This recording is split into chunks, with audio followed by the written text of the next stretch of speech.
Audiolibros en 15 minutos. Suscríbete al canal y explora un nuevo libro cada día. El capitalismo no es un mecanismo, sino una ideología que se fortalece con la crisis. Las personas que han crecido bajo el capitalismo lo ven como la evolución perfectamente natural de la organización social, pero estarían equivocados. Si bien el capitalismo se presenta a menudo como un método de organización completamente neutral que hace que el sistema económico funcione como una máquina bien engrasada, lo cierto es que el capitalismo es una ideología, un sistema de ideas que nos hace hacer lo que hacemos. Con demasiada frecuencia, el capitalismo se describe en términos técnicos como algo que simplemente funciona, y no como algo que está imbuido de ideas sobre cómo funciona el mundo. Sin embargo, el hecho de que el capitalismo pueda funcionar en cualquier tipo de civilización con sistemas de significado, como el budismo, el cristianismo o la creencia en el estado de bienestar, es una prueba de que el capitalismo no solo funciona. Estos sistemas de significado sirven como un tipo de seguridad en el que las personas pueden confiar cuando sus sueños de éxito logrados por sí mismas, sueños arraigados en la ideología capitalista, se derrumban inevitablemente y no se cumplen. Si el capitalismo fuera natural o neutral, no necesitaríamos recurrir a estos sistemas de significado. Entonces, ¿por qué muchos de nosotros consideramos que el capitalismo es natural y deseable, y seguimos confiando en un sistema que pasa por una crisis tras otra? Bueno, cada crisis del capitalismo actúa como un tipo de terapia de choque que nos hace soñar. Si bien las crisis a veces pueden hacer que cuestionemos nuestras creencias, con mayor frecuencia nos hacen volver a lo básico. En lugar de reflexionar críticamente sobre la ideología dominante, vemos la crisis como el resultado de no adherirnos a la ideología con suficiente rigor. Por ejemplo, cuando los regímenes socialistas se enfrentaron a las crisis que los llevaron a su desaparición, la respuesta de los líderes fue: no es lo suficientemente socialista. Cuando los pueblos de Europa del Este se rebelaron contra sus gobiernos apoyados por los soviéticos en el siglo XX, no se encontraron con un compromiso, sino con regímenes socialistas aún más fervientes. Un ejemplo más contemporáneo es la crisis financiera de 2008, que se ha descrito como el resultado de una excesiva intervención estatal, leyes y regulaciones. En realidad, fue el resultado de una regulación lamentablemente inadecuada. El capitalismo se atribuye falsamente a sí mismo las libertades de la sociedad mientras culpa a los individuos de los errores sistemáticos. La sabiduría convencional afirma que el libre comercio y los mercados abiertos, ambos principios esenciales del capitalismo, son la base de la libertad y la democracia. Pero, ¿es este realmente el caso? Como pronto descubrirás, la verdad es que no. En la sociedad capitalista en la que vivimos, muchas de las libertades y derechos de los que disfrutamos se describen como el resultado del capitalismo, cuando en realidad son el resultado de la política revolucionaria. El sufragio universal, las leyes laborales y la libertad de prensa, solo por nombrar algunos ejemplos, son todos el resultado de movimientos revolucionarios y emancipadores, a los que los capitalistas en el poder se opusieron constantemente y ferozmente. Del mismo modo, la lista de derechos exigida al final del manifiesto comunista de Karl Marx y Friedrich Engels se logró, con la notable excepción de la abolición de la propiedad privada, gracias a la presión de los grupos de izquierda. De la misma manera que el capitalismo se roba el crédito por cosas que nunca logró, nos permite hacer la vista gorda ante nuestra propia responsabilidad por sus errores. Por ejemplo, vemos nuestras funciones en la vida pública, como nuestro trabajo o nuestra función como padres, como algo ajeno a nuestro sentido de quiénes realmente somos. Creemos que hay algo innato en nosotros, nuestro yo más verdadero, que es diferente de las cosas que hacemos, de nuestro trabajo o del yo capitalista. Esta perspectiva elimina nuestra responsabilidad, y de hecho la de todos, por las injusticias dentro del sistema. Nuestro comportamiento público no se considera parte de nuestro ser humano privado. Un ejemplo de ello es un informe sobre un soldado israelí que estaba ayudando a sacar a los palestinos de sus hogares apropiados. Al ser confrontado, un soldado trató de explicar que solo era un humano, mostró fotografías de su hija pequeña, e insistió en que solo cumplía con su deber. Al apartar su yo privado de sus supuestas funciones, podía seguir adelante sin tener que pensar en las consecuencias de sus acciones. Además, la idea del yo privado dificulta la acción colectiva, ya que se considera opresiva para el yo interior y nuestro individualismo.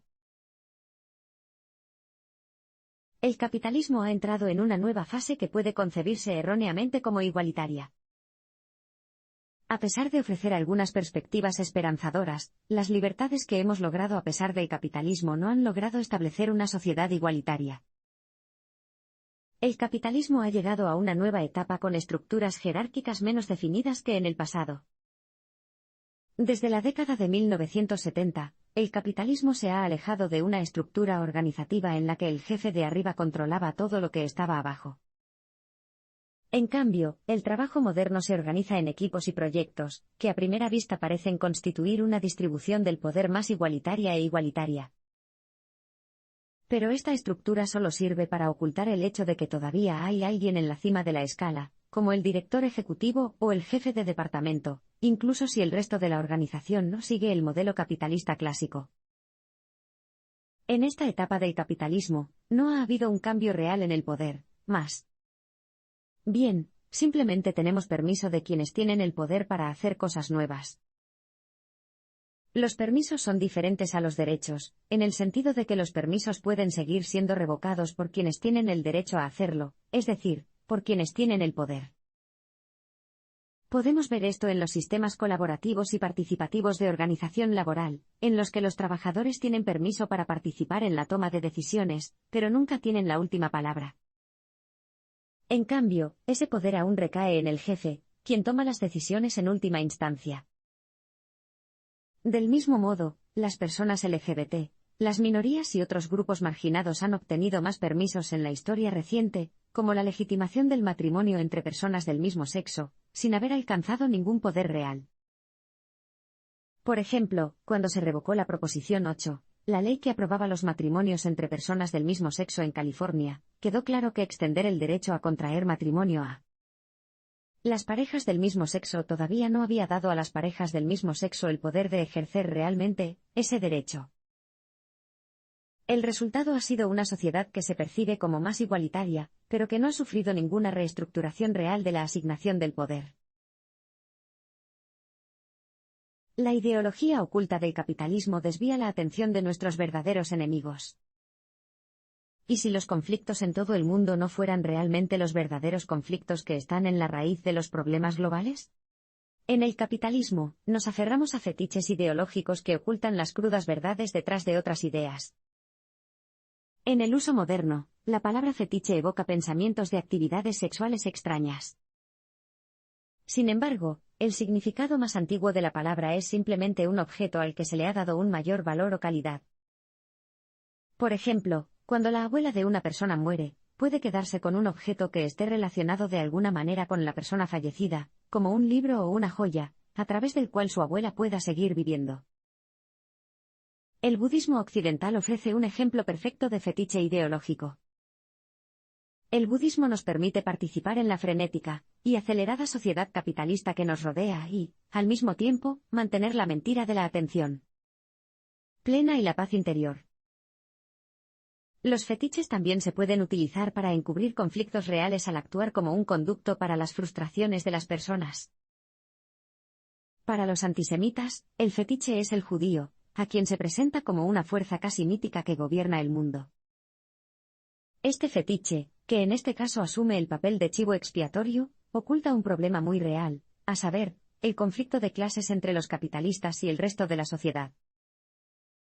Es muy difícil convencer a la gente de la clase trabajadora de que este fetiche en particular solo enmascara su conflicto real y continuo con la clase dominante. Por ejemplo, en la década de 1920, muchos comunistas alemanes se unieron al partido nazi, pero lo contrario era extremadamente raro. Encontramos un ejemplo similar en la forma en que la ideología islamofascista utiliza a los judíos y al Estado de Israel. Aquí, el Estado de Israel es un fetiche que representa el verdadero problema de una región empobrecida donde todas las políticas revolucionarias han fracasado. El verdadero problema, por supuesto, es el hecho de que a la gente de estos países se le ha robado toda esperanza de una verdadera revolución y una sociedad igualitaria. Sin embargo, una vez que se elimina el fetiche, se descubre el sistema real y la cruda realidad que perpetúa. La ideología está oculta en las nuevas formas en que consumimos y compramos cosas. ¿Qué lo motiva a comprar una marca de, por ejemplo, pasta de dientes en lugar de otra? Si bien puede ser el beneficio material o económico que una marca tiene sobre la otra, lo más probable es que la realidad sea mucho más complicada. El consumo ha pasado de ser un símbolo de cultura, experiencias e identidad a ser realmente una experiencia en sí misma. En otras palabras, el acto de comprar y elegir qué comprar es la experiencia real, el uso del producto es secundario. De esta manera, el acto de consumir tiene que ver menos con adquirir algo útil y más con demostrar nuestras creencias.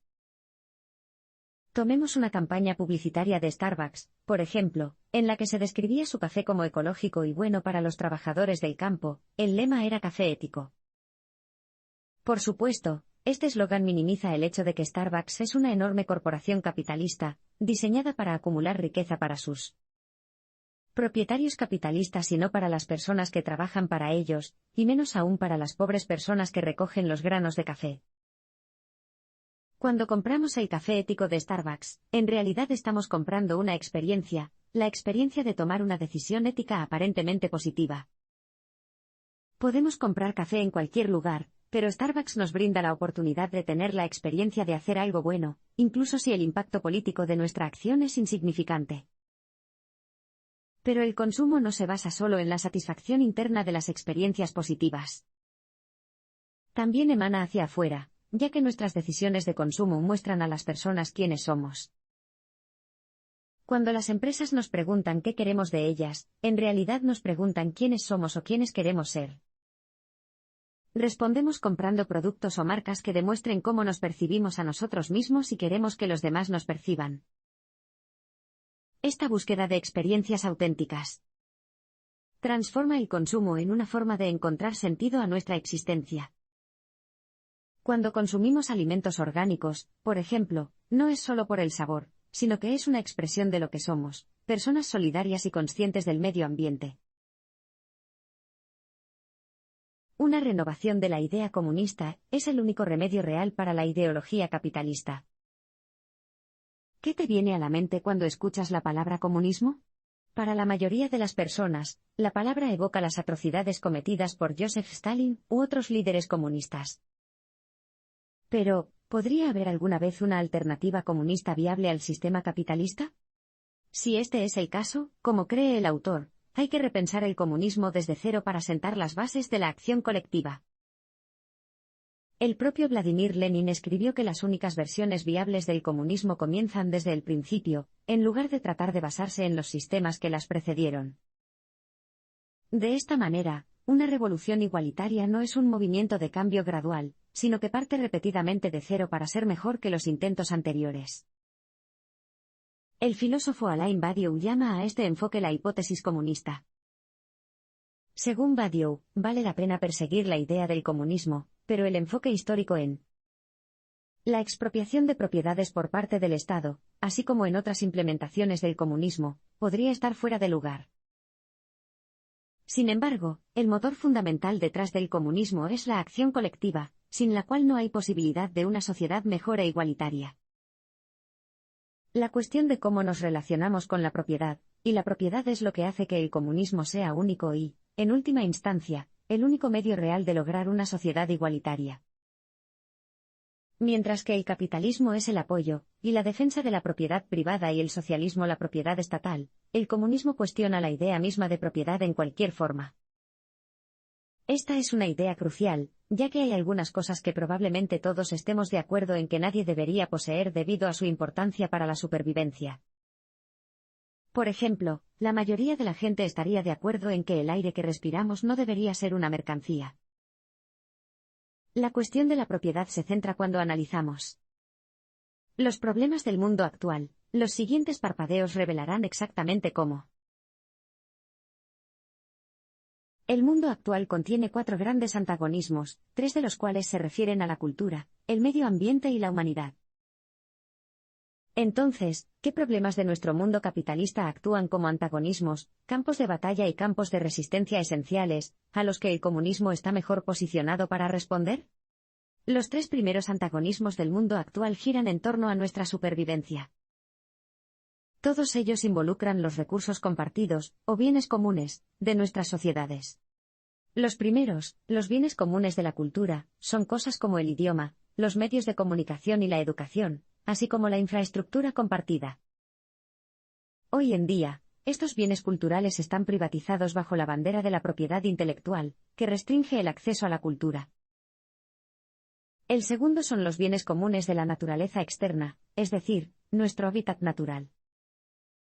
Los desastres ambientales amenazan nuestra propia supervivencia, ya sea a través del cambio climático, la extinción de especies o el acceso limitado al agua limpia. Los gobiernos nacionales o las empresas privadas no pueden resolver este problema en particular, ya que es un problema global al que se enfrenta toda la humanidad. Por último, están los bienes comunes de la naturaleza interna, que se refieren a lo que significa ser humano. Los avances actuales en genética han abierto infinitas posibilidades para remodelar nuestra propia naturaleza.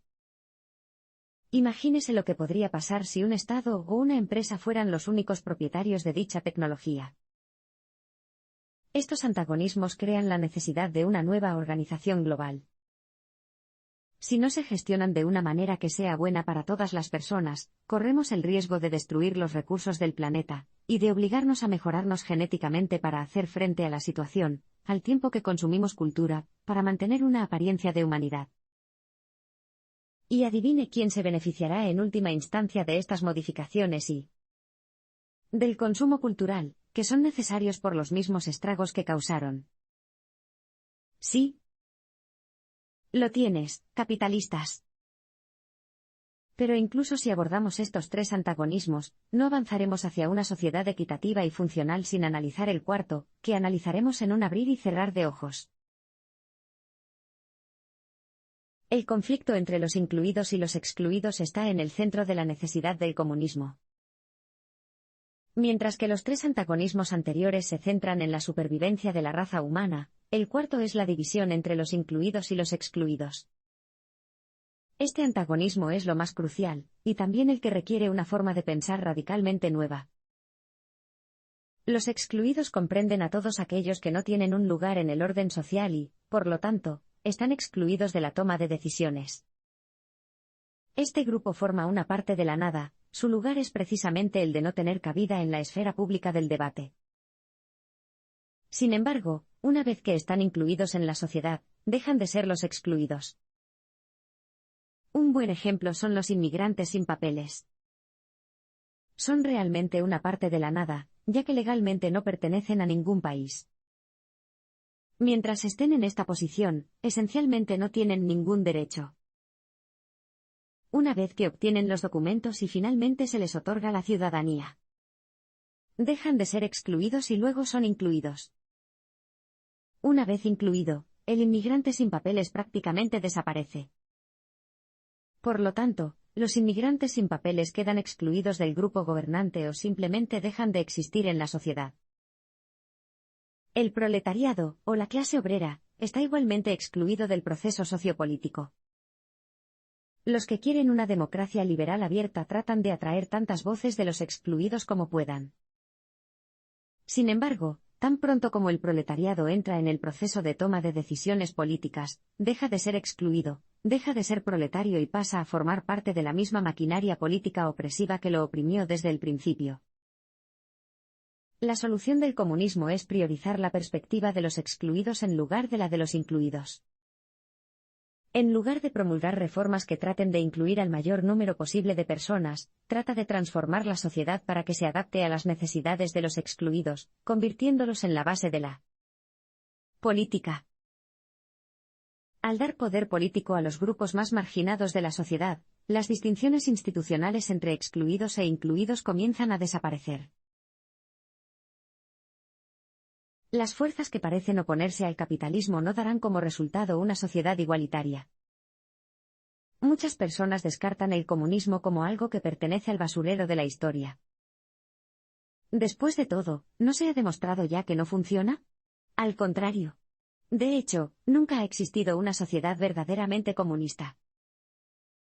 El fracaso de la URSS, que a menudo se promociona como el último clavo en el ataúd que demuestra la insuficiencia del comunismo, fue en realidad el resultado del socialismo, no del comunismo. En una sociedad socialista, los bienes comunes son propiedad del Estado y, dentro del Estado socialista, a las personas se les asigna un papel en la comunidad. A esto lo llamamos comunitarismo. Sin embargo, esto no debe interpretarse erróneamente como el colectivo igualitario del comunismo. Bajo el socialismo, los burócratas siguen siendo los que toman las decisiones, los incluidos, mientras que los proletarios permanecen excluidos, lo que hace imposible una verdadera igualdad. Además, muchas de las sociedades comunistas a lo largo de la historia, de hecho, han beneficiado enormemente al capitalismo.